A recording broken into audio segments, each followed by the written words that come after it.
সম্মানিত ভাইরা, স্থান কাল পাত্র ভেদে কথা বলা দরকার। এই মেম্বারগুলো, এই চেয়ারগুলো একটা আমানত, কিন্তু আজ আমরা বাস্তবতা এমন জায়গায় আছি, বললেও মার খাবো, না বললেও মার খাবো।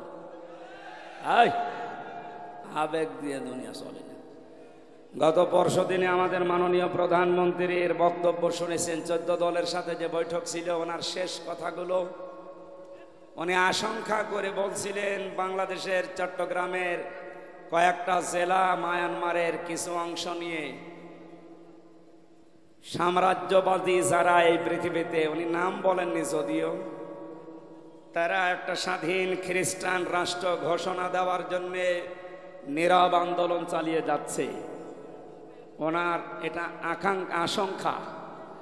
এই আশঙ্কা যদি সত্যি পরিণত হয়ে যায়, পূর্ব তৈমুরের মতো, দক্ষিণ সুদানের মতো বাংলাদেশ যদি খণ্ড বিখণ্ড হয়ে আলাদা একটা স্বাধীন রাষ্ট্র ওরা গণভোটের মাধ্যমে ঘোষণা দিয়ে ফেলে, বলেন তো এখন যেভাবে স্বাধীনভাবে চট্টগ্রামের বান্দরবন, খাগড়াছড়ি, রাঙ্গামাটি যেতে পারছেন, ওই সময় পাসপোর্ট ছাড়া যেতে পারবেন? আমরা দোয়া করছি এবং বিশ্বাস করছি ওনার এই আশঙ্কা যেন সত্য না হয়। যেহেতু চিন্তা ভাবনা নিয়ে চলেন, আশঙ্কা যখন করেছে অবশ্যই কিছু না কিছু উনি টাচ করতে পেরেছেন, কিছু না কিছু আঁচ করতে পেরেছেন। ওরা ইয়ার বিমানবন্দর বেস তৈরি করছে ওই এলাকায়। আপনি কাকে মারবেন এখানে বিমানবন্দর তৈরি করে ইয়ার বেসের মাধ্যমে? বাংলাদেশের সবচাইতে টার্নিং পয়েন্ট বান্দরবন, খাগড়াছড়ি, কারণ এই এলাকায় যে সমস্ত সীমান্তবর্তী জেলাগুলো, যে তার কাটাগুলো দেওয়া আছে, পাশে যে রাষ্ট্র মায়ানমার, ওদের এই সীমান্ত এলাকাগুলো, ওদের পাহারাদার যারা, রক্ষী যারা, খুব দুর্বল। আমাদের যারা আছে, যদিও যারা জান বাজি রাখতে চেষ্টা চালায়, ওরা তো ওই রকম সাহসী না। কারণ এদেশে যারা পাহারা দিচ্ছে প্রশাসনের, তাদের ভেতরে এই চিন্তা আছে, দেশ মাতৃকা রক্ষা করার জন্য যদি জীবনও চাই, পরবর্তী অমর একটা জীবন আমি পাবো, জান্নাত। কিন্তু পৃথিবীর নিকৃষ্ট জাতি এই বৌদ্ধ, এদের ভেতরে তার এই চিন্তা নেই। এই জন্য এই লাইনগুলো খুব দুর্বল। না জানি কোন অঘটন ওখানে একটা ঘটিয়ে ফেলে। এই আশঙ্কা প্রধানমন্ত্রী যে পেশ করলেন, আমাদের দায়িত্ব কি তাহলে এখন দল মত জাতি বর্ণ ধর্ম নির্বিশেষে স্বাধীনতা অক্ষুণ্ণ রাখার জন্যে, সার্বভৌমত্ব টিকিয়ে রাখার জন্যে, দেশকে যেন খণ্ড বিখণ্ড করে না ফেলে, সেদিকে আমার যারা দেশে 18 কোটি জনগণ আছে, দল মত জাতি বর্ণ আলাদা হতে পারে, কিন্তু এ দেশকে টিকিয়ে রাখার জন্য এখন আমাদের এক হওয়া লাগবে। খ্রিস্টান মিশনারির মাধ্যমে, কাদিয়ানীদের মাধ্যমে বিভিন্ন কায়দা কৌশল করে আপনাদের এই লালমনিরহাট, কুড়িগ্রাম, এই 2-3টা জেলা, আর ওদিকে কক্সবাজার, রাঙ্গামাটি, বান্দরবন, খাগড়াছড়ি, এই 4-5টা, এরা বহু কাজ করছে নীরবে। যেহেতু 228টা রাষ্ট্র পৃথিবীতে, এখন আমরা মুসলমান মাত্র 57টা। কয়টা বলেন? 228টার কাছে আমরা কিছু না। ওরা গণভোটের মাধ্যমে যদি একবার পূর্ব তৈমুরের মতো, দক্ষিণ সুদানের মতো ঘোষণা দিয়ে ফেলে যে এটা আমাদের স্বাধীন খ্রিস্টান রাষ্ট্র, তখন মাথায় হাত দেওয়া ছাড়া কিন্তু কিছু করার থাকবে না। এই জন্য আমাদের প্রধানমন্ত্রীর এই আশঙ্কাকে আমরা সামনে রেখে, যে যেই দলে আছি ওখান থেকে, নিজের জায়গা থেকে আমরা সচেতন হয়ে কাজ করার চেষ্টা চালাবো। আমি বাকি ডিপলি নিচে যেয়ে বলতে পারলাম না, এই জন্য দুঃখিত। আল্লাহ আমাদের তৌফিক দিন, আমিন। আর রক্ষা করার জন্য সবচাইতে বড় মাধ্যম যেটা, আল্লাহর কোরআনকে বিজয় করা। দেশে কোরআন বিজয় না থাকলে স্বাধীনতাও থাকবে না। কথা বুঝতেছে? কোরআন যদি বিজয় না থাকে, আপনি স্বাধীনতা ধরে রাখতে পারবেন না। সূরা রদের এই 19 নম্বর আয়াত যেটা আমরা পড়েছি, আল্লাহ রাব্বুল আলামিন এই কথাগুলো আমাদেরকে তার ভাষণে জানিয়েছেন। আফামান ইয়ালামু আন্নামা উনজিলা ইলাইকা মির রাব্বিক, হে নবী আপনার রব আপনাকে যেটা দিয়েছে তার নাম কোরআন।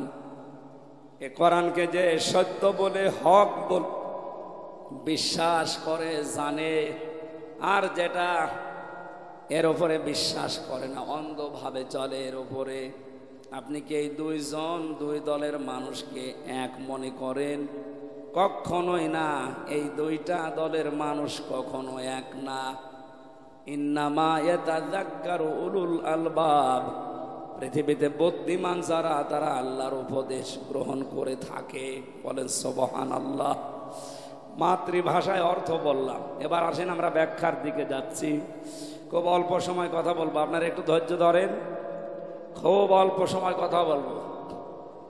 আপনারা জানেন আমি 3টা বছর বন্দি জীবনে ছিলাম, ওখানে যে সমস্ত অভিজ্ঞতাগুলো 3 বছরে পেয়েছিলাম ওর আলোকে 2টা বইও লিখেছিলাম। সবচাইতে বেশি জেলখানায় দেখেছি মাদক মামলা আর পারিবারিক কিছু মামলার আসামি বেশি। এই পারিবারিক জীবনে দাম্পত্য যে কলহগুলো, এটা ব্যক্তি যারাই আমরা বিবাহ শাদী করেছি সে যে ধর্মের লোক হোক কম বেশি সব জায়গায় আছে। এই সমস্যার সমাধান করার জন্য কোরআন এবং হাদিস কি নির্দেশনা দিয়েছে, প্রায় 19টা পয়েন্টের উপরে আমি বই লিখেছিলাম, আমার গাড়িতে এই বইগুলো আছে। অবশ্যই আপনারা যাবার সময় স্ত্রীর জন্য মেয়ের জন্য এগুলো নিয়ে যাবেন, যে ওদেরকে পড়তে দেবেন। আজ পারিবারিক জীবনে অধিকাংশ জায়গায় পরকীয়া প্রেম ভরে গেছে। এই এলাকায় যদিও এগুলো এখনো শুরু হয়নি নাকি। সুতরাং এটা আপনার মেয়েকে, আপনার বউকে, আপনার মাকে, ফুফুকে, বোনকে এগুলো পড়াবেন। আশা করছি আল্লাহ হেদায়েত দান করবে ইনশাআল্লাহ। কোরআনে কারিমের আয়াতে আল্লাহ আমাদেরকে ঘোষণা দিলেন, যারা আল্লাহর কোরআন বিশ্বাস করে আর যারা এরপর দিয়ে অন্ধ আচরণ করে, হে নবী আমি আল্লাহ বলছি এরা কখনো সমান হবে না। আপনি যতই তাদেরকে সমান মনে করেন, ভালো মনে করেন না, এ 2 দলকে কখনো এক আপনি পাবেন না। লা ইয়াস্তাউই আসহাবুন নার ওয়া আসহাবুল জান্নাহ, আসহাবুল জান্নাতি হুমুল ফাইজুন। বলেন আল্লাহু আকবার। সূরা হাশরের 20 নম্বর আয়াতে আল্লাহ বলেন, হে নবী যারা জাহান্নামী মানুষ আর যারা জান্নাতি মানুষ, এ মানুষগুলোর কর্মকাণ্ড কখনো কি সমান হবে? কখনোই না। জাহান্নামী মানুষ যারা, এদেরকে আপনি দেখবেন ইচ্ছায় অনিচ্ছায় এরা আল্লাহর বিরুদ্ধে, কোরআনের বিরুদ্ধে অবস্থান নেবে। আপনি যতই তাদের কানের কাছে মুখ নিয়ে ওয়াজ করেন না, হযরতে আদম আলাইহিস সালামের পৃষ্ঠদেশ থেকে যখন আল্লাহ পাক রূহগুলো বের করেছিলেন, আদম নবীর সামনে এভাবে ডান হাত মেলে ধরে বললেন, এই দেখেন এর ভেতরে লক্ষ লক্ষ আপনার সন্তান, এগুলো সব জান্নাতি। বাম হাত দিয়ে তিনি কিছু রূহ বের করে বললেন, এই দেখেন এগুলো আপনার সন্তান, এগুলো সব জাহান্নামী। প্রশ্ন আসতে পারে, তাহলে আমরা জান্নাতি না জাহান্নামী? ওই দিনে তোর প্রমাণ হয়ে গেছে, এখন আর ভালো খারাপ কাজ করে করব কি না। এই হাদিসের ব্যাখ্যায় মুহাদ্দিসের গ্রাম লিখেছেন, হযরতে আদম নবীর পৃষ্ঠদেশ থেকে যখন আল্লাহ বের করেছিলেন রূহগুলো, ডান হাতের ভেতরে যারাই ছিল ওই মানুষগুলো কিয়ামত পর্যন্ত দুনিয়ায় আসবে, কিন্তু ওদেরকে দিয়ে ইচ্ছায় হোক অনিচ্ছায় আল্লাহ ভালো ভালো কাজ দুনিয়ায় করিয়ে নেবে। তাদের মন মানসিকতাগুলো এমন ভাবে আল্লাহ তৈরি করে দেবে। পৃথিবীতে এমনও মানুষ আমরা দেখতে পাই, রাত 3টার সময় ঘুমিয়েছে, 4:15 ফজরের আজান, মাত্র 1 ঘন্টা পরে তাকে ডাকবেন, জলদি করে উঠে ফজরের নামাজ আদায় করে আনন্দ পাবে। এরকম মানুষ নেই? এমনও মানুষ আমরা দেখতে পাই, রাত 9টায় ঘুমিয়েছে, ফজরের আজানের পরে ওরে ডাক দিয়ে বলবেন নামাজ পড়েন, ও বলবে কি আমার ঘুমই হয়নি, আমার ডিস্টার্ব করলেন কেন? অথচ তার ঘুম হয়ে গেছে প্রায় ৮-৯ ঘন্টা। আপনার মন মানসিকতায় আল্লাহ পাল্টিয়ে দেবে। ভালো ভালো কাজ করার জন্য যে মন দরকার, যেরকম হৃদয় দরকার, আল্লাহ ওইটা তৈরি করে দেবে। এই আজকের অনুষ্ঠানটা তার বাস্তব প্রমাণ। যারা আদম নবীর ডান হাতের ভেতরে আল্লাহর কুদরতি হাতে ছিল, ওই মানুষগুলো আজকে কোরআনের পক্ষের মানুষ। আর যারা ওই দিন আল্লাহর কুদরতি হাতের বাম হাতে ছিল, যারা জাহান্নামী, তারা আজকের এই কোরআনের অনুষ্ঠানের বিরোধী। এর ছাড়া হাদিস আর নাম ধরে বলা লাগে। এজন্য আপনি যদি জান্নাতি ওই হাতের ভেতরে থাকতে পারেন, অবশ্যই আপনাকে দিয়ে আল্লাহ ভালো ভালো কাজের আঞ্জাম দেওয়াবে। আমার মন লাগেন, আপনার মন তৈরি করাবে আল্লাহ। এমন এমন কাজ আপনাকে দিয়ে আল্লাহ দুনিয়াতে করিয়ে নেবে যেন আপনিও ভাবেননি যে না, আমি আমার দ্বারা এটা হতে পারে। আজকের যিনি চেয়ারম্যান মোহাম্মদ আলী ভাই, ওনার একটা কিডনি নষ্ট হয়ে গেছে। বাসে কি মরে উনি জানে না, কখন কে দুর্ঘটনা ঘটে যায়, কখন আল্লাহর ডাকে সাড়া দিয়ে চলে যাওয়া লাগে। আজকের এই অনুষ্ঠানটা হোক, এর পক্ষে যে অবদান রেখেছে কোরআনে কারিমের এই ইজ্জতে আল্লাহ ওনার পেছনের অপরাধ যেন সব মাফ করে দেন। যারা না বুঝে কোরআন কারিম প্রচারে বাধা দিয়েছেন, আল্লাহ যেন তাদেরকে হেদায়েত দান করেন। আর আমার মনে হয় দোয়া করলেও কাজ হবে না, কারণ ওরা আল্লাহর কুদরতের বাম হাতের ভেতরে ছিল। এক কথা বলে না কেন? আমরা যারা ডান হাতের ভেতরে ছিলাম, তাদের দ্বারা দেখবেন ভালো ভালো কাজ দুনিয়াতে মানবতার পক্ষে, কোরআনের পক্ষে, আল্লাহর নির্দেশনা মতো কাজ আপনাকে দিয়ে আল্লাহ করিয়ে নেবে। কোন মানুষ যদি ওই বাম হাতের ভেতরে দুর্ভাগ্যজনক হলেও পড়ে যায়, তাদেরকে পিটিয়েও আপনি ভালো কাজ করাতে পারবেন না। আমরা যারা ভালো ভালো কাজে উদ্বুদ্ধ হই, আমাদের আনন্দ লাগে, আমরা খুশি হয়ে বলছি আলহামদুলিল্লাহ। মাঝে মাঝে আমার এই ছোট্ট জীবনে আশ্চর্য লাগে পাকিস্তানের কিছু মুসলমানের আচরণে। আজকের যিনি সভাপতি আছেন মাওলানা এজাজুল ইসলাম, ওনারা যদি বলি টয়লেটে যান, বাম পা দিয়ে প্রবেশ করে আল্লাহুম্মা ইন্নী আউযু বিকা মিনাল খুবুসি ওয়াল খাবাইস, এইটা পড়ে বসবে। ৮-১০ মিনিট ১৫ মিনিট টয়লেট শেষ করার পরে ডান পা দিয়ে বের হবে, গফরানাকা আলহামদুলিল্লাহিল্লাযী আযহাবা আন্নিল আযা ওয়া আফানি। এই যে যতক্ষণ পর্যন্ত টয়লেটে ছিল পুরাটাই আল্লাহর ইবাদত। পুরাটা কি? আরো জোরে বলেন। উনি ইবাদত এতক্ষণ করতে পারে না, এজন্য বের হওয়ার পরেই বলেছে গফরানাক, আল্লাহ আমাকে মাফ করে দাও। নবীর হাদিস অনুযায়ী আমরা জানি এই দুইটা দোয়া পড়া, মাঝখানের সময় ব্যয় করা, এই 8টা 10টা 15-20 মিনিট চাই ব্যয় করেছে পুরাটা ইবাদত, পুরাটা। আরো জোরে, আরো জোরে বলেন, বলেন আর একবার বলেন। এটা যেমন সহজে ইবাদত আপনি বুঝে ফেললেন, টয়লেটের মতো একটা নিকৃষ্ট কাজ করার জন্য শুধু নবীর সুন্নাত অনুযায়ী যদি আপনি আমল করলে 10-15 মিনিট 20 মিনিট ইবাদত হয়ে যায়। বিশ্ব নবী কোরআন দিয়ে 10 বছর রাষ্ট্র চালিয়েছিলেন। এটা তো আমি বানালাম নাকি? 10 বছর যিনি এটা দিয়ে রাষ্ট্র চালালেন, এইটার কথা তৈরি করতে গেলে, বলতে গেলে আপনার কাছে রাজনীতি মনে হয়। আপনি তো মানুষ নেই, আপনি জানোয়ার হয়ে গেছেন। কোরআন দিয়ে 10 বছর উনি রাষ্ট্র চালিয়ে বলেছিলেন খায়রুল কুরুনি করনি, এটা আমার যুগ, শ্রেষ্ঠ যুগ। 10টা বছর যদি আপনার কাছে রাজনীতি মনে হয়, আমার মনে হয় এই 10 মিনিট টয়লেটে ছিলেন, এইটাও রাজনীতি। তাহলে এখন থেকে আপনি আর টয়লেটও যেতে পারবেন না। আমি হাসির খোরাকি দেওয়ার জন্য বলি নাই। কোরআনে কারিমের মূল কথাগুলো বললেই যাদের কাছে রাজনীতি মনে হয়, আমার মনে হয় ওদের পেছনে সেলাই করে দেওয়া দরকার। বেটা থাক, তোর আর ওই ছোট ঘরে যাওয়ার দরকার নেই। তুই ওখানে 8-10 মিনিট ব্যয় করে বলছি এটা আমার ইবাদত, ওটা রসুলের তরিকায় করলেন। আর এইটা আপনি 10 বছর নবীজি করেছেন, সেইটা আপনাকে রাজনীতি বলে উল্টিয়ে ফেলছেন। আমার মনে হয় বিশ্ব নবী এখন থাকলে আপনি এইটাই বলতেন।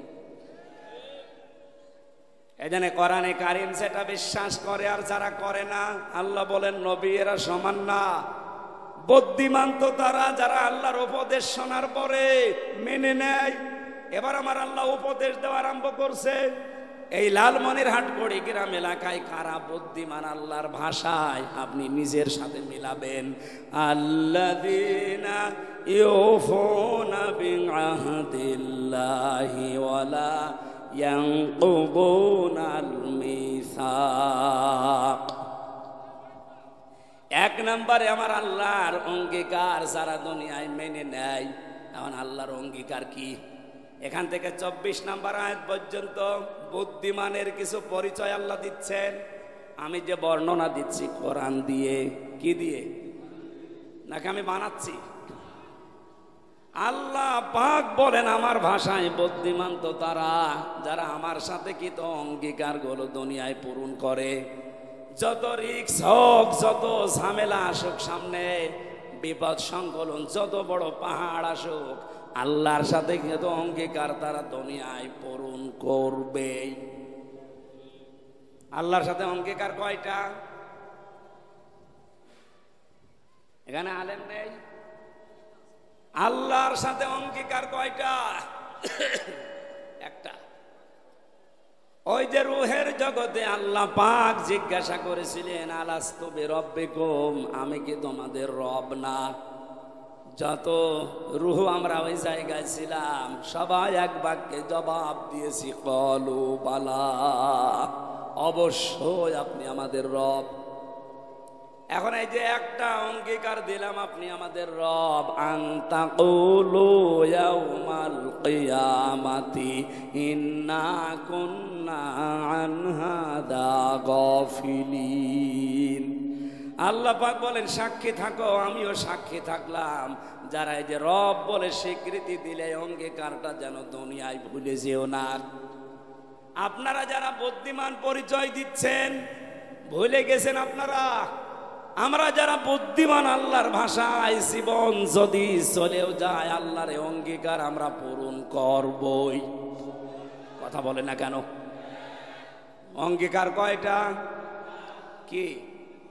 রব বলেন কি? আল্লাহকে রব বলে স্বীকার করেছি।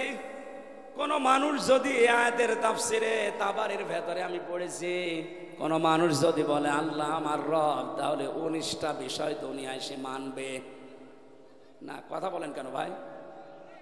কথা বন্ধ করেন।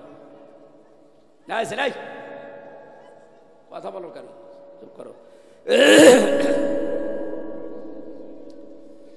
আমার ভাইয়েরা 19টা বিষয় আপনি এবার একটা একটা করে মেলাবেন আপনার জীবনে আছে কিনা, আপনি আসলে আল্লাহর ভাষায় বুদ্ধিমান কিনা।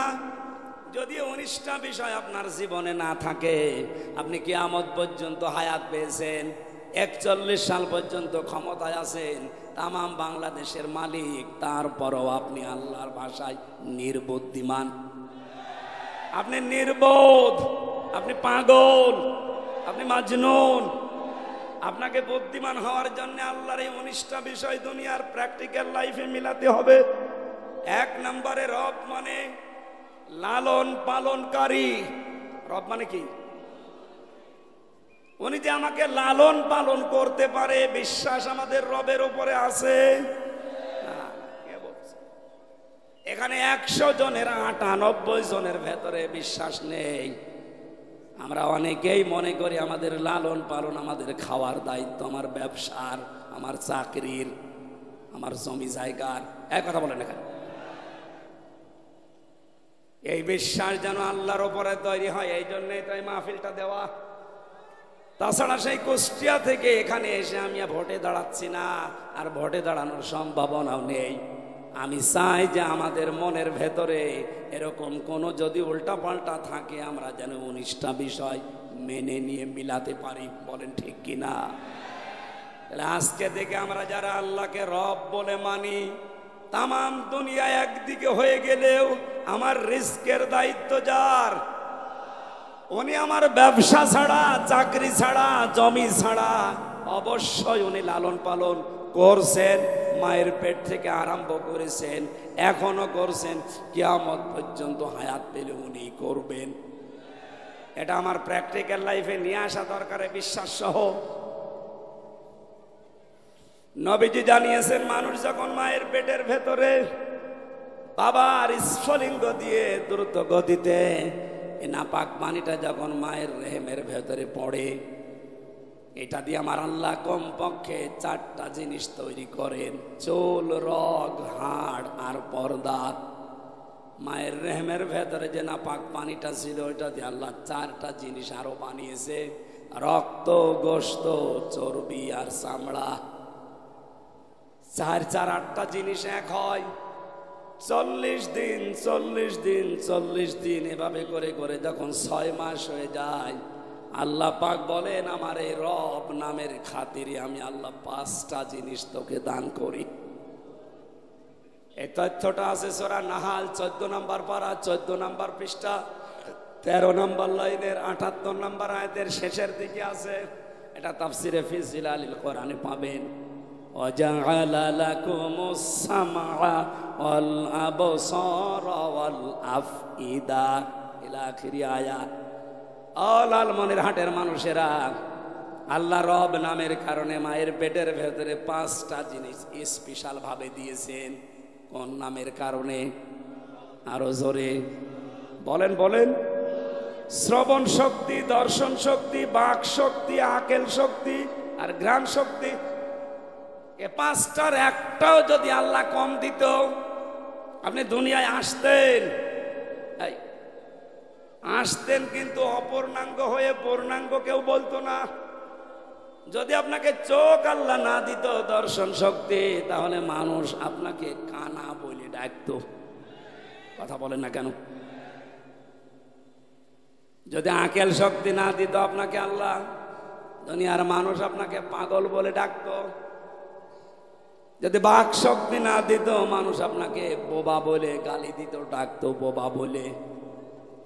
যদি শ্রবণ শক্তি না দিত, মানুষ আপনাকে কালা বলে ডাক দিত। কথা বলার শক্তিটা যদি আল্লাহ আপনাকে না দিত, কথা বলতে না পারলে যে কি হয়, এটা আমি আজ 7-8 দিন টের পাচ্ছি। আমার গলাটা বসে যাওয়ার কারণে আমি টের পেয়েছি যে কথা বলা এটা কত বড় নিয়ামত। কোরআনে কারীম জানিয়েছে, খালাকাল ইনসানা আল্লামাহুল বায়ান। মানুষ বানিয়েছে আমি, আর মানুষকে কথা বলার যোগ্যতা দিয়েছে আমি আল্লাহ। বিজ্ঞানী আয়াত নিয়ে প্রমাণ করেছে মানুষে কথা বলতে পারে।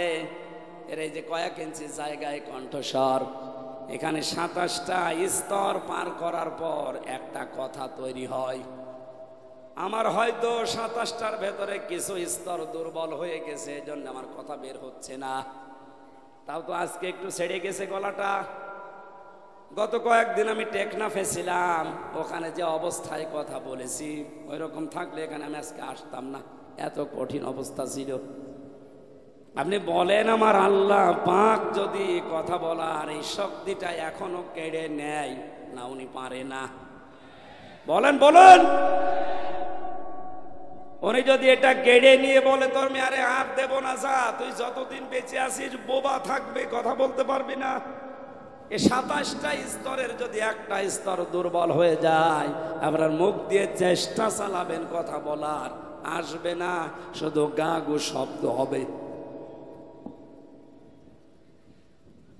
আল্লাহ পাক বলেন, 8 5 13টা জিনিস যখন এক হয়ে যায়, তখন এর আকৃতি বানায় মায়ের পেটে। আমি এটা ছেলে হবে না মেয়ে হবে, ছেলে মেয়ে যেটাই হোক আমি আল্লাহর সিদ্ধান্ত অনুযায়ী হয়।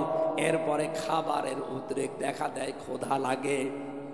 দুনিয়ার কোনো মানুষ আপনাকে খাবার ওই জায়গায় পৌঁছিয়ে দেয়নি। মায়ের রেহেমের ভেতরে আমার আল্লাহ পাক বলেন মায়ের মাসিক অসুখ বন্ধ করে ওই নাভির সাথে নাভির তার সংযোগ করে দিয়ে আমি আল্লাহ তোকে খাওয়িয়েছি। খাবারটা যেহেতু নাপাক ছিল এই জন্য মুখ দিয়ে দেয়নি, নাভি দিয়ে চালিয়েছি। ও লালমনির হাটবাসী, একটু মাথায় মগজ থাকলে চিন্তা করেন, আল্লাহর বিরুদ্ধে কোরআনের বিরুদ্ধে কখনো আপনি যাবেন না। আল্লাহ পাক ওই মায়ের পেটের ভেতরে মুখটা পাক করে রাখলেন, পবিত্র রাখলেন, দুনিয়ায় এসে যেন কোনো নাপাক জিনিস, অপবিত্র জিনিস এই মুখে না যায়।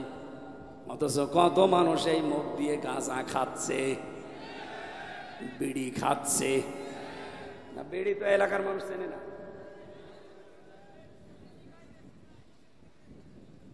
কত মানুষ মানুষের সম্পদ আত্মসাৎ করে ফাঁকি দিয়ে, মিথ্যা মামলা দিয়ে টাকা পয়সা কামাই করে খাচ্ছে। মিথ্যা মামলা মনে হয় বলা ঠিক হইল না, কারণ এ জেলায় তার মিথ্যা মামলা নেই। কত জোরে বলা দরকার, এটা আসতে বলো। অবৈধভাবে যারা ইনকাম করেন দুইটা ক্ষতি হবে তাদের। এক নম্বরে অবৈধ সম্পদ আপনি ভোগ করতে পারবেন না। এক কথা বলে না কেন? অবৈধভাবে যারা ইনকাম করেন তাদের টাকা পয়সা তারা ভোগ করতে পারবে না। তার বাস্তব প্রমাণ আমি নাম নিলাম না, না নাম ধরবো? নাম ধরে আমি মায়ের খাই, এমনি 3 বছর ছিলাম, মরে গেলেও আর নাম ধরবো না। আপনি বোঝেন বোঝেন, ছাতা না বোঝেন দরকার। আপনি একটু চোখ মেলে দেখেন, এই বাংলাদেশে যারা অবৈধভাবে চেয়ার পাওয়ার কারণে এত সম্পদের মালিক হয়েছিল, নিজেও জানে না যে তার সম্পদ কত। হাইকোর্ট পর্যন্ত এখন রায় দিয়েছে সব যেন সিজ করা হয়। তার মানে প্রথমটা নবীজির কথার সাথে মিলে গেল। অবৈধভাবে যারা ইনকাম করে তারা ওই টাকা দুনিয়ায় ভোগ করতে পারে। আরো জোরে, আরো জোরে। 2 নাম্বারটা, মারা যাওয়ার সময় আপনি ঈমান নিয়ে মরতে পারবেন না, কারণ মুখ দিয়ে সারা জীবন অবৈধ জিনিস ঢুকিয়েছেন। বিশ্বনবীকে যেদিন খাদিজা হালিমাতু সাদিয়া কোলে তুলে নেয়, ডান স্তন দিয়েছিলেন, পান করেছেন, বাম স্তন দিলেন, তিনি বললেন না, মুখ বের করে নিলেন। এটা সিরাত ইবনে হিশামে পাবেন। 3 বার মুখ লাগিয়েছে হযরতে রাসূল, 3 বার মুখ বের করে নিয়েছে। হযরতে হালিমাকে চোখের ইশারা দিয়ে যেন বোঝাতে চায়, মা হালিমা জোর করেন কেন? ডান স্তন এটা আমার অধিকার ছিল, আমি পান করেছি। বাম স্তন এটা আমার অধিকার না, এটা আমার দুধ ভাই আব্দুল্লাহর অধিকার। আমি জানি আপনার একটা ছেলে আছে, তার নাম আব্দুল্লাহ। এই স্তনটা তো আমার না, এটা তার। পৃথিবীর ময়দানে আমি ভাইয়ের হক নষ্ট করার জন্য আসি নাই, এসেছি ভাইয়ের হক ফিরিয়ে দেওয়ার জন্যে। ও বাংলার মুসলমানেরা, যেই নবী মায়ের কোলে বসে ভাইয়ের হক ফিরিয়ে দেয়, নষ্ট করে না, সেই নবীর উম্মত এখানে বসে আছে হাজার হাজার। এরা যত বড় হয় তত ভাইয়ের হক মারার জম হয়। নামাজও পড়ে, রোজা রাখে, হজও করে এসেছে, ভাইয়ের জমি আস্তে করে জাল দলিল করে লিখে নিয়েছে। নাকি এদিকে জমি জায়গা জল দলিল করে এখনো বোঝে না? যারা অবৈধভাবে এভাবে ইনকাম করে খাচ্ছেন, এখন আপনি থামবেন আশা করছি, কারণ আপনার অবৈধ জিনিস আপনি ভোগ করতে পারবেন না। আপনি তো দেখতে পাচ্ছেন। এক কথা বলে না কেন? কিছুদিন আগে গিয়েছিলাম রাঙ্গাবালি পটুয়াখালী। ওখানে যিনি দায়িত্বে ছিল শুনলাম ৯,৫৯৫ বিঘা জমির মালিক উনি। আরে ভাই, একজন যদি ৯,৫৯৫ বিঘা জমির মালিক হয় তো ওই এলাকায় আর জমি থাকে? অথচ ওনার 10 বছর আগেও জমি ছিল মাত্র ৭.৫ বিঘা। এখান থেকে যদি আলাউদ্দিনের চেরাগের মতো এত বেশি তৈরি হয়, বলেন আপনি বাস্তবতায় এই লোকটা মারা যাওয়ার পর অত ঈমান নিয়ে মরতে পারবে না, বেঈমান হয়ে মরবে। ওর এই যে ৯,৫৯৫ বিঘা জমিও কোনোদিন ভোগ করার হায়াত পাবে না। কি হলো দুইটা? মারা যাওয়ার সময় ঈমান পেলেন না, ভোগও করে যেতে পারলেন না। মরণের পরে আপনার এই জমি তখন কি হবে? আপনার ছেলে, আপনার মেয়ে, আপনার বউ, আপনার দলের লোক, আপনার আত্মীয় স্বজন, এইগুলো তখন অবৈধ কাজে ব্যয় করবে, আর ফ্ল্যাক্সি লোড হয়ে, বিকাশ হয়ে, নগদ হয়ে আপনার কবরে যাবে। যদি বলেন হুজুর আমার নগদ নাম্বার খোলা নেই, এমনি খুঁজে যাবে, আর খোলা লাগবে? আমরা যারা বুদ্ধিমান তাদের কয়টা কাজের কথা বললাম দুনিয়ায়?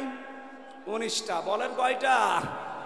এক নম্বরে আল্লাহকে লালন পালনকারী হিসাবে আমরা মেনে নেব, আজকে থেকেই বিশ্বাস করে কর্মজীবন, প্র্যাকটিক্যাল লাইফ এটা মিলাবো। 2 নম্বরে রব মানে আইন দাতা। রব মানে, আফসোস লাগে না একবারও? 51 বছর দেশটা স্বাধীন হয়ে গেল, 51টা বছরে 96% মুসলমান আমরা এই দেশে বাস করছি। আজও পর্যন্ত রবের একটা আইনও এই দেশে কায়েম হলো না। আপনি কি জবাব দেবেন মরে গেলে বলেন? এটা বললে আপনার কাছে যদি রাজনীতি মনে হয়, কবরে যাবেন, ফেরেশতা জিজ্ঞাসা করবে মার রব্বুকা, যেই বলবেন আল্লাহ, ওই বাঙালি দাঁড়া, রব মানে আল্লাহ একবারে বলে ফেললে, রবের প্রথম অর্থ কি? লালন পালনকারী। 2 নম্বর অর্থ কি? আইনদাতা। তোর পরিবার, সমাজ, রাষ্ট্রে আল্লাহর কোন আইন ছিল বল? বলতে পারবেন না। মগুর যেটা নিয়ে এসেছিল ওটা মাটিতে পড়বে না, আপনার পিঠের ওপরে পড়বে। আমি তো আপনাকে বাঁচাতে চাচ্ছি, আর আপনি আমাকে শত্রু মনে করেন।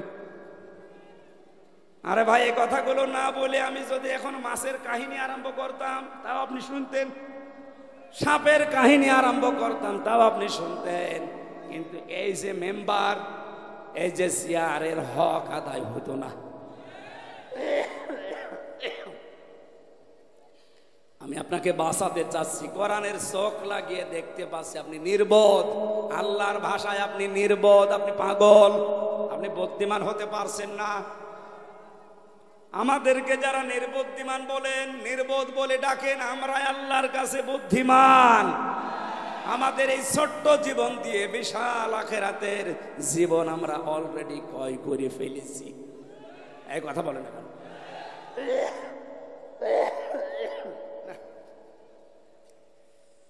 আসলে এই রংপুরে এসে আমার এই সমস্যা হয়েছে। রংপুরে শহরে মেয়র সাহেব নিয়ে এসেছিল, রংপুরের মেয়র কি জানো নাম, মোস্তফা নাকি, অনেক দিনের বেলায় মাহফিলে ফ্যান দেয়নি তো, গা ঘেমে এটা বসে যাওয়ার কারণে কণ্ঠ ঘেসে বসে, এরপরে থেকে কাশি, যত ডাক্তার দেখাচ্ছি হচ্ছে না। ডাক্তাররা বলে যে আপনি কথা বলবেন না, তাহলে আস্তে আস্তে গলা উঠে যাবে। আমার কাজই কথা বলা, কথা না বললে থাকতে পারবো?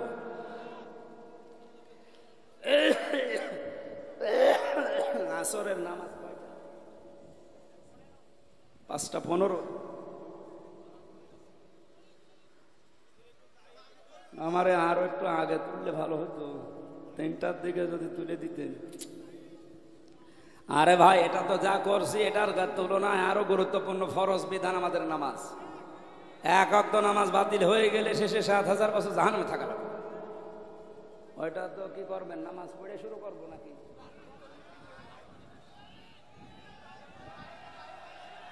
ভাই, ফরজ নামাজ তো, নফল মফল হলে আমি ছেড়ে দিতাম, ফরজ নামাজ ছাড়া যায় নাকি? কি আসছে বিভিন্ন মসজিদে 5:15, এটাই করবেন। 5:15 নামাজ হচ্ছে আশপাশের মসজিদগুলোতে। আওয়াজ গেলে নামাজের ক্ষতি হলে শেষে গুনাহ হয়ে যাবে। না না, আরেকটু আগে না তুলে দিয়ে, সব তো কমপ্লিটই ছিল, আরো ঘন্টা খানিক আগে তুলে দিলে আমরা এই আয়াতগুলো পুরাটা শেষ করতে পারতাম। তাফসিরুল কোরআন মাহফিল লিখেছেন, তাফসির করতে হলে তো সময় লাগে, 1-2 কথায় বোঝানো যায়। আপনারা যাওয়ার সময় পেছনে যে বইটা আছে অবশ্যই নিয়ে মেয়েকে আগে পড়াবেন, নিজের বউকে পড়াবেন যারা পরকীয়া প্রেমে আসক্ত। 128 পৃষ্ঠা লিখেছিলাম কোরআন আর হাদিসের 19টা পয়েন্ট দিয়ে। আল্লাহ আমাদেরকে মেনে নেবার। 5:30টায় জামাত হবে, আমরা আয়াত শেষ করব। সুবহানাল্লাহ আলহামদুলিল্লাহ লা ইলাহা ইল্লাল্লাহ। সুবহানাল্লাহ আলহামদুলিল্লাহ লা ইলাহা ইল্লাল্লাহ সুবহানাল্লাহ আলহামদুলিল্লাহ।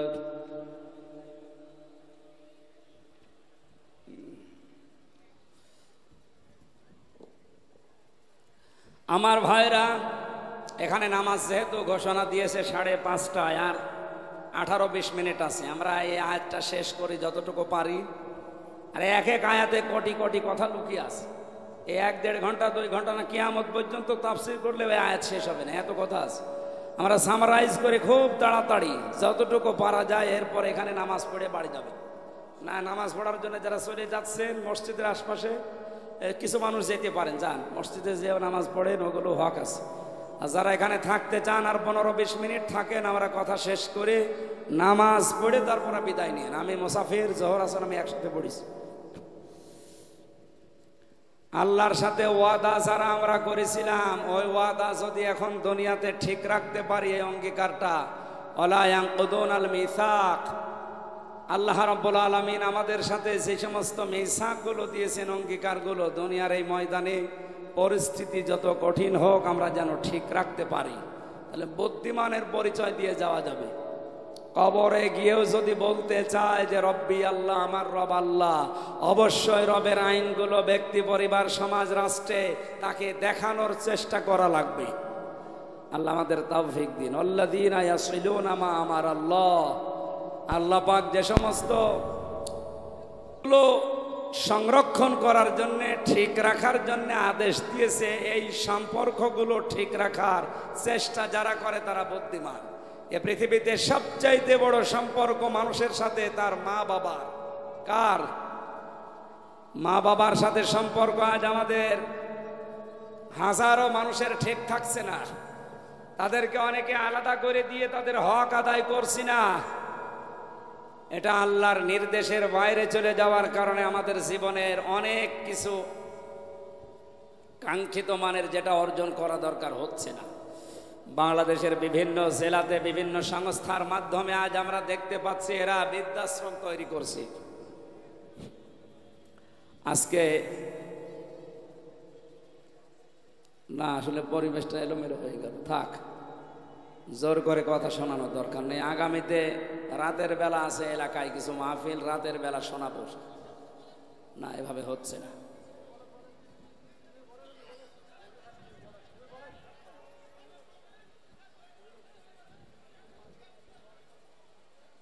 মানুষের সাথে তার সম্পর্ক রক্তের, যেটা তার মা বাবা, তার বোন, তার ভাই, তার চাচা, তার ফুফু, যদিও শব্দগুলো ছোট ছোট মনে হচ্ছে, তা আমাদের উচিত বুদ্ধিমান যদি আমরা হতে চাই, এই সম্পর্কগুলো যেন দুনিয়ায় ঠিক রাখে।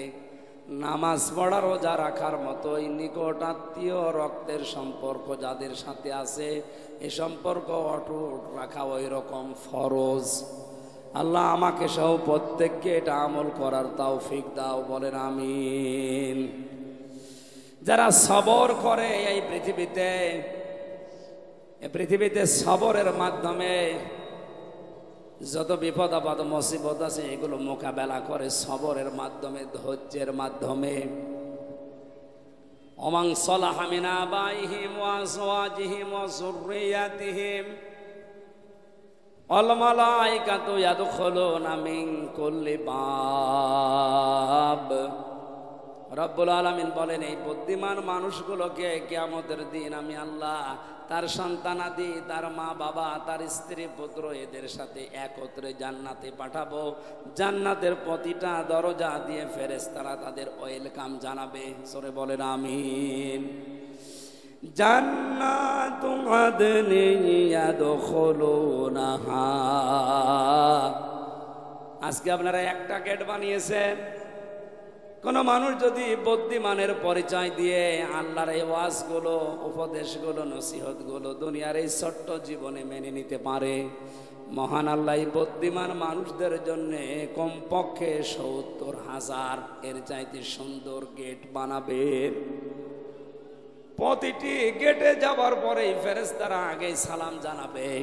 ওয়াসিকাল্লাযীনা তাকাউ রাব্বাহুম ইলাল জান্নাতি যুমারা হাত্তা ইযা জাউহা ওয়া ফুতিহাত আবওয়াবুহা ওয়া ক্বাল। আল্লাহ পাক বলেন, রবকে ভয় করে দুনিয়ার জীবন যারা চালিয়েছে, ফেরেশতারা তাদেরকে ধাক্কা দিতে দিতে এই গেটগুলো পার করে জান্নাতে নিয়ে যাবে। জান্নাতে যাওয়ার মেন গেটে পৌঁছানোর আগেই মেন গেট খোলা থাকবে। জোরে বলেন সুবহানাল্লাহ। আমি জেলখানায় যাওয়ার পরে আয়াতটা খুব বেশি ভালো করে আয়ত্ত করতে পেরেছি। জেলখানার দরজা যেটা মেন, দেখবেন 24 ঘন্টা তালা লাগানো থাকে। যখন কেউ প্রবেশ করে ঢুকিয়ে নেয়, এরপরে তালা লাগিয়ে দেয়। জাহান্নামের দরজা ঠিক আল্লাহ পাক জানিয়েছেন, ওয়াসিকাল্লাযীনা তাকাউ রাব্বাহুম ওয়াসিকাল্লাযীনা কাফারু ইলা জাহান্নামা যুমারা হাত্তা ইযা জাউহা ফুতিহাত আবওয়াবুহা ওয়া ক্বাল। জাহান্নামের দরজায় যাবার সঙ্গে সঙ্গে প্রবেশ করে আবার তালা লাগিয়ে দেবে ফেরেশতা মালিক। আর জান্নাতের কথা এই বুদ্ধিমানের পক্ষে বলার সঙ্গে সঙ্গে আল্লাহ জানিয়েছেন, জান্নাতে যাওয়ার আগে এই জান্নাতের মেন দরজা আল্লাহ খুলে রেখে দেবেন। জাহান্নামকে দুনিয়ার জেলখানার সাথে একটা তুলনা দেওয়া যায় যে 24 ঘন্টা দরজা আটক থাকে, বন্ধ থাকে। আর যারা বুদ্ধিমান এদের জন্য আল্লাহ জান্নাতের যে দরজা, একটা দুইটা না, 70,000 এ দরজায় প্রবেশ করার আগেই দেখবে এ দরজার কাছে যেতেই দরজা খুলে দেওয়া আছে। ফেরেশতারা অভ্যর্থনা জানানোর জন্যে কালপেট বিছিয়ে দিয়ে মানুষকে জান্নাতে এগিয়ে নেওয়ার জন্য আসবে। সালামুন আলাইকুম তিবতুম ফাদখুলুহা খালিদিন। সালাম আর সান্ত্বনা দিয়ে ফেরেশতারা এই জান্নাতের ভেতরে প্রবেশ করিয়ে বলবে, চিরদিন এখানে থাকো, কোনোদিন আল্লাহ তোমাদেরকে এই সুখের জায়গা থেকে বের করে দেবে না। লালমনিরহাটবাসী মানুষের জীবনের আসল সফলতা কিন্তু এইটা। আমরা যেন আল্লাহর এই 70,000 যে তরুণ গেট বানানো আছে, এই গেটের সর্বশেষ যেটা মেন গেট, এই গেট দিয়ে প্রবেশ করার সঙ্গে সঙ্গে কোনোদিন আল্লাহ আমাদের আর জান্নাত থেকে বের করে না দেয়। ফামান যুহজিহা আনিন নার ওয়া উদখিলাল জান্নাতা ফাকাদ ফাজ। মানুষের জীবন তো সফল ওই লোকটা যাকে আল্লাহ জাহান্নামের আগুন থেকে মুক্ত করে জান্নাতি বলে ঘোষণা দিয়ে দিয়েছে। আল্লাহ আমাদের জীবনে এরকম কিছু যেন অপেক্ষা করছে, সেটা তৌফিক দেন, বলেন আমিন। যুবক বন্ধুরা, যুবতী বোনেরা যারা আছেন, মোবাইল যাদের হাতে আছে, এটা হয় আপনার জান্নাত না এটা জাহান্নাম কামাই করার স্থান। এটা এমন কোনো কাজে ব্যবহার করা যাবে না যেন আমার জন্য জাহান্নাম ওয়াজিব হয়ে যায়। এটা এমন এমন কাজে লাইক দেবেন, শেয়ার করবেন, কমেন্ট লাগাবেন, যেটার দ্বারা মারা যাওয়ার পরও সাদগায়ে জারিয়ার সওয়াব হতেই থাকে। আপনি একটা হাদিস পোস্ট করে বলবেন লাইক দেন, ওটা শেয়ার দেন, ওটা কমেন্ট করেন। যত মানুষ এটা শেয়ার দেবে, যত মানুষ এটা লাইক মারবে, আপনি যদি কবরেও চলে যান কিয়ামত পর্যন্ত সওয়াব পেতেই থাকবেন। হযরত আইয়ুব আলাইহিস সালাম যে বিপদে পড়েছিলেন, এই যে লাইক দেওয়া, শেয়ার করা, এই শব্দটা আইয়ুব আলাইহিস সালামের জীবন থেকে নেওয়া। ফাস্তাজাবনা লাহু ফানাজ্জাইনাহু। আল্লাহ পাক বলেন, আমি আল্লাহ আইয়ুবের ডাকে সাড়া দিয়েছিলাম, তার মানে তাকে আমি লাইক করেছিলাম, তার জীবন থেকে দূর করে দিয়েছিলাম। এটা আমি শেয়ার করে জানিয়ে দিয়েছিলাম যে তোমার জীবনের নিয়ামতগুলো আমি আবার ফিরিয়ে দিলাম। যেন ফেসবুক যারা ব্যবহার করছেন, এটা আপনার ভালো কাজের মন্দ কাজের সহায়ক। এমবি যদি আপনি 100 টাকার এমবি বা জিবি কেনেন, এটা যদি ভালো ভালো কাজে ব্যয় করতে পারেন, মনে করবেন পুরা জিবিটা আমি আল্লাহর রাস্তায় দান করলাম। আর ওটা যদি উলঙ্গ নাচ দেখে উল্টা পাল্টা জিনিস দেখে কেউ ব্যয় করে, সে যেন বিশ্বাস করে নেয় যে এটা তার জাহান্নামে যাওয়ার জন্য যথেষ্ট হয়ে গেল। আল্লাহ আমি সহ যারা এগুলো ব্যবহার করি, তোমার ইসলামের জন্য, দ্বীনের জন্য, মানবতার জন্য ব্যয় করার তৌফিক দাও, বলেন আমিন। বারাকাল্লাহু লানা ওয়া লাকুম ফিল কোরআনিল আযীম। আল্লাহুম্মা আমিন। লা ইলাহা ইল্লা আনতা সুবহানাক ইন্নী কুনতু মিনাজ জালিমিন। লা ইলাহা ইল্লা আনতা সুবহানাক ইন্নী কুনতু মিনাজ জালিমিন। ফাস্তাজাবনা লাহু ওয়া নাজ্জায়নাহু মিনাল গাম্মি ওয়া কাযালিকা নুনজিল মুমিনিন। রব্বুল আলামিন বড় আশা নিয়ে প্রচণ্ড এই গরমে বাড়ি থেকে বের হওয়া এখন নিষিদ্ধ, তারপরও কোরআনের আকর্ষণে আমরা এসেছি। যেভাবে কষ্ট স্বীকার করেছে এই লালমনিরহাটের মানুষগুলো, এদেরকে তুমি মেহেরবানি করে ওমরের মতো হেদায়েত দিয়ে দাও। রব্বুল আলামিন মাহফিলের আয়োজন করতে গিয়ে তোমার যে যুবক বান্দারা শ্রম দিয়েছে, যে যেই নিয়তে শ্রম দিয়েছে তার ওই নিয়তকে তুমি সাকসেস করে দাও। আজকে রফিক নামে তোমার এক বান্দা দেখা করেছে, 10 বছর বিয়ে হয়েছে, সন্তান হয় না। রব্বি হাবলি মিনাস সালিহিন, তোমার এই গোলামকে একটা সন্তান দিয়ে আল্লাহ তুমি ধন্য করে দাও। মাহফিলের প্রধান অতিথি মাননীয় এমপি নুরুজ্জামান আহমেদ, আল্লাহ অসুস্থ, সে নসিব করো আল্লাহ। বিশেষ অতিথি মতিয়ার রহমান সাহেব এবং আমাদের সম্মানিত চেয়ারম্যান মোহাম্মদ আলী ভাই অসুস্থ, তার একটা কিডনি নষ্ট হয়ে গেছে, আল্লাহ তাকে শেফায়ে কামেলা আজেলা দান করো। যতদিন তুমি হায়াত দিয়েছো সুস্থতাপূর্ণ হায়াত দিয়ে দাও, তার হায়াতটা পবিত্র বানিয়ে দাও। সম্মানিতা মা বোনেরা পর্দার আড়ালে বসে আছে, খাদিজার মতো, আয়েশার মতো এদেরকে বানিয়ে দাও। প্রশাসনের যে ভাইরা আজকে দায়িত্ব পালন করেছে, আল্লাহ এদের উপরে তোমার রহমত নাজিল করো। রব্বুল আলামিন বাংলার প্রশাসনেরা বিভিন্ন প্রান্তে নিজের স্ত্রী পুত্র মা বাবা ছেড়ে দিয়ে জানমাল ইজ্জত আবরু হেফাজতের জন্য যারা কাজ করে, আল্লাহ এদের উপরে তোমার খাস রহমত নাজিল করো। এদের মা বাবা, আত্মীয় স্বজন, স্ত্রী পুত্র সন্তান আদিকে তুমি সহি সালামতে রাখো আল্লাহ।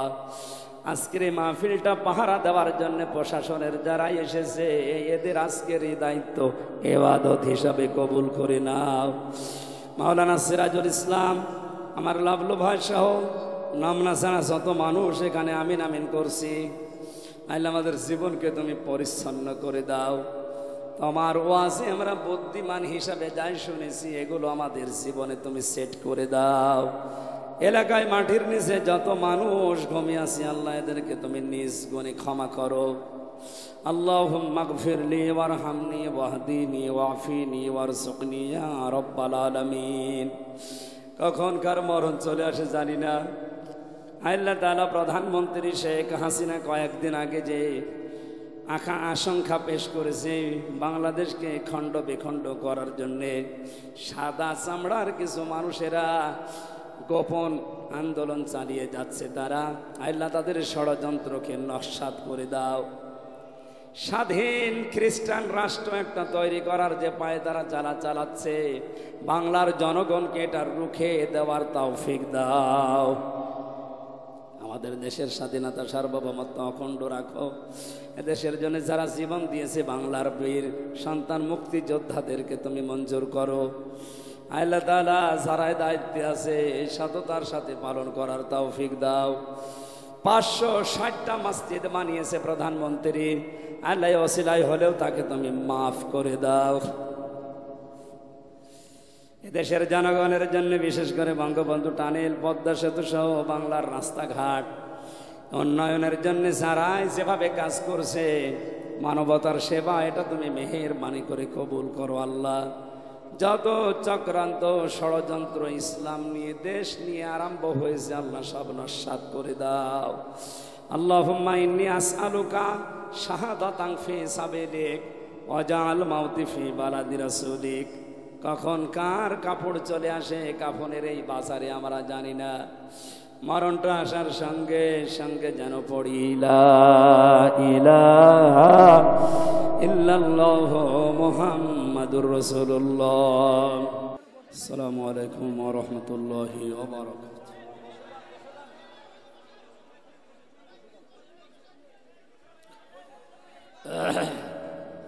কেমন আছেন আপনারা?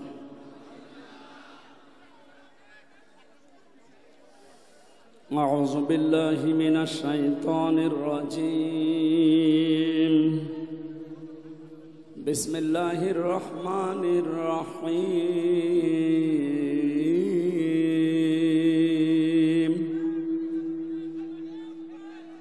أفمن يعلم أنما أنزل إليك من ربك أنما أنزل إليك من ربك الحق كمن هو أعمى إنما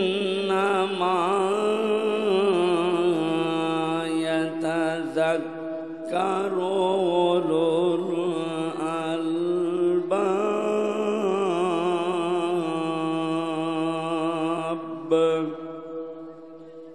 صدقت يا ربنا.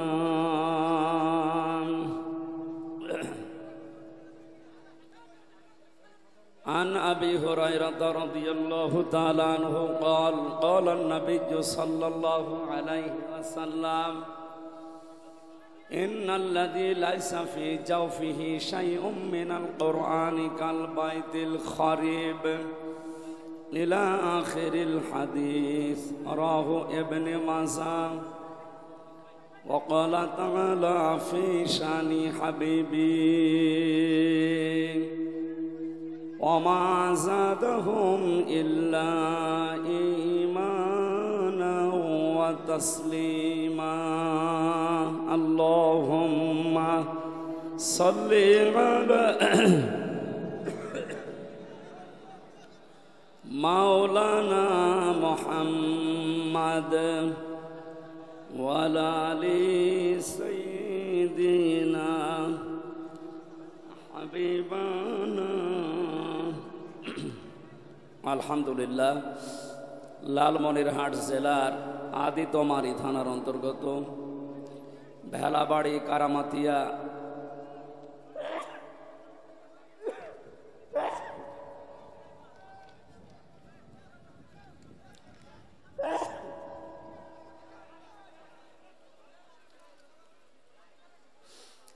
জামে মসজিদের উন্নয়ন কল্পে মহাবিশ্বের মহাবিশ্বয় আমাদের মালিক আমাদের মনিব মহান রব্বুল ইজ্জাত আল জালালের মুখের পবিত্র বাণী কোরআনে কারীম তাফসীরুল কোরআন মাহফিলের স্বনামধন্য সভাপতি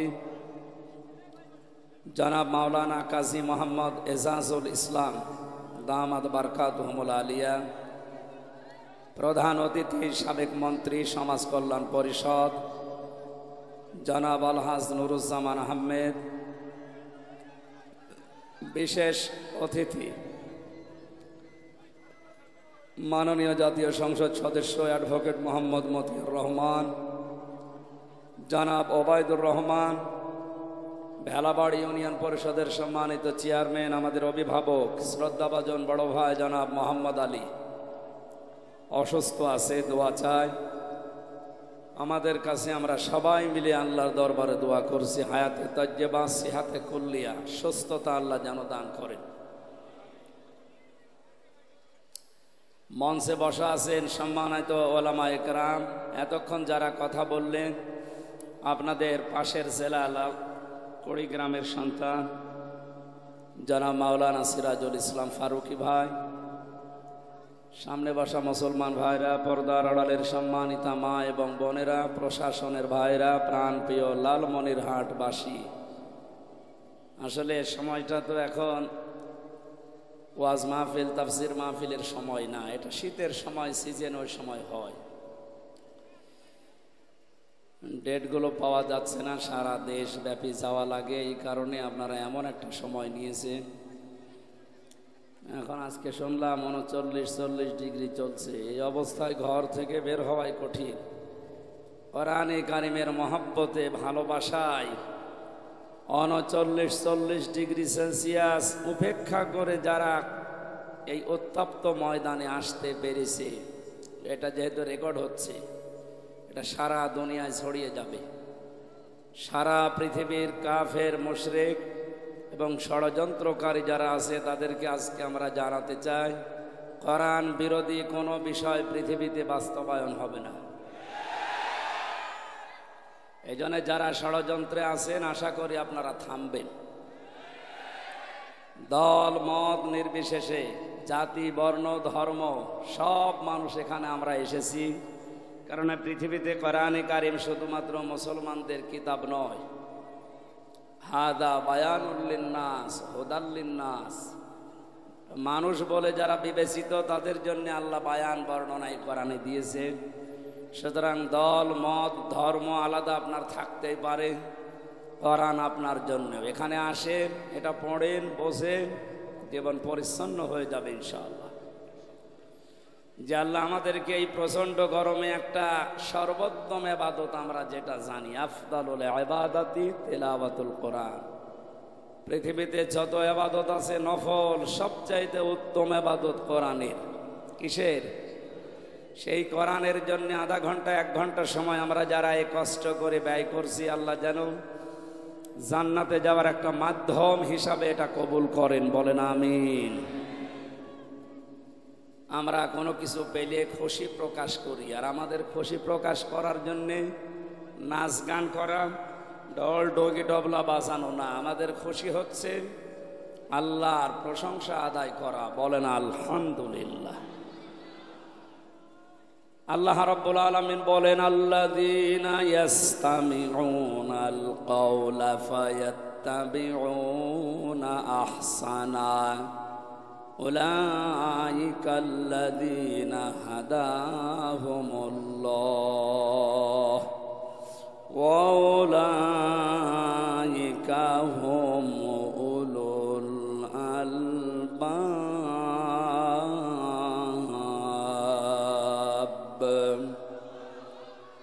সূরা জুমারের 18 নম্বর আয়াতে আল্লাহ জানিয়েছেন, হে লালমনিরহাটবাসী যারা কোরআন শুনতে এসেছো, এর ভেতরে উত্তম যে কথাগুলো এগুলো তোমরা মেনে নিবা, অনুসরণ করবা, তাহলে আল্লাহ নিজে দায়িত্ব নিয়ে তোমাদেরকে হেদায়েতের ওপরে পরিচালিত করবেন।